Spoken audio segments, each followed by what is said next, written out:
Hello guys, and now I am insert the paper.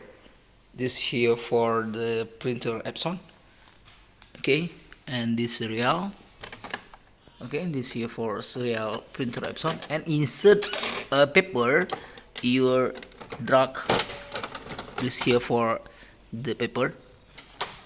Okay, you insert the paper and you close.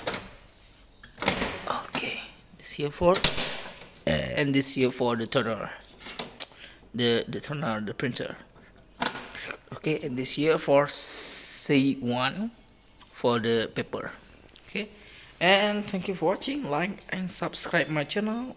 See why next time the video. and and and this here for the user guide for the printer Epson. Okay, thank you for watching. Like and subscribe my channel. Bye bye.